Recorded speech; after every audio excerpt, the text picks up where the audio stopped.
વડોદરા શહેરના ward number 10માં આવેલ common પ્લોટમાં વડાપ્રધાન નરેન્દ્ર મોદીના 75મા જન્મદિવસ નિમિત્તે વૃક્ષારોપણ કાર્યક્રમ યોજવામાં આવ્યો હતો। વડાપ્રધાન નરેન્દ્ર મોદીજીના 75મા જન્મદિવસ નિમિત્તે ગોત્રી વિસ્તારમાં કોમન પ્લોટમાં 75 જેટલા સિંદૂરના ઝાડ અને લીમડાના ઝાડ તથા વડના ઝાડનું વૃક્ષારોપણ કરવામાં આવ્યું હતું, જેમાં વોર્ડ નંબર 10ના કાઉન્સિલર ઉમંગ બ્રહ્મભટ્ટ, કાઉન્સિલર લીલાબેન મકવાણા, કાઉન્સિલર અવનીબેન સ્ટેમ્પવાળા તથા અન્ય મહાનુભાવોની હાજરીમાં વૃક્ષારોપણ કાર્યક્રમ યોજવામાં આવ્યો હતો। બીજી તરફ ગોત્રી સ્મશાનમાં સ્વચ્છતા અભિયાનનો પણ કાર્યક્રમ યોજાયો હતો, જેમાં મોટી સંખ્યામાં કાર્યકરોએ હાજરી આપી હતી। બાઇટ ઉમંગ બ્રહ્મભટ્ટ, કાઉન્સિલર વોર્ડ નંબર 10।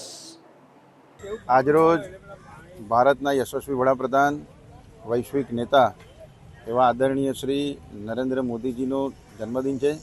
એ નિમિત્તે તેઓને દીર્ઘાયુ થાય, એનું સ્વાસ્થ્ય સારું રહે અને નિરંતર ભારત વર્ષની સેવા કરતા રહે, ભારતને પ્રગતિના પંથો પર અગ્રેસર કરતા જ રહે અને ભારત વિશ્વગુરુ બને એમના વરદ હસ્તે એવી જ કામના સાથે એમને જન્મદિવસની શુભકામનાઓ પાઠવું છું।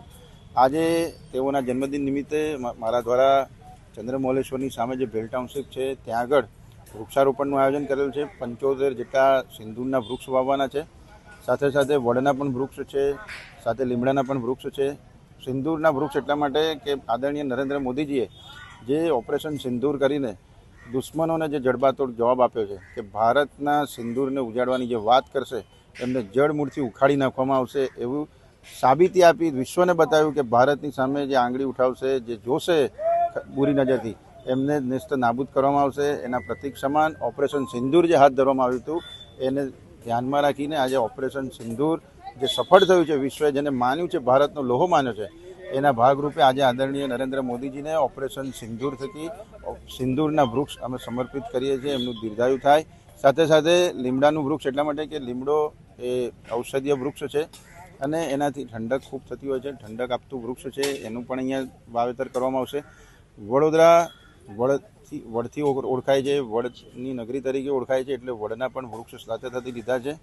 આ વૃક્ષોથી અહીંયા જે ઓક્સિજનની સમસ્યા હોય, આપણે જેમ કહ્યું કોરોના કાળમાં પણ આપણે જે ઓક્સિજનની સમસ્યાઓથી પીડાયા હતા એનું નિવારણ થાય। એક પેડ માં કે નામ જે મોદીજીનું સૂત્ર હતું એને સાર્થક કરવા માટે આજે વૃક્ષારોપણ કર્યું છે। આની પહેલાં ગોત્રી સ્મશાનની પણ સફાઈ કરવામાં આવી છે।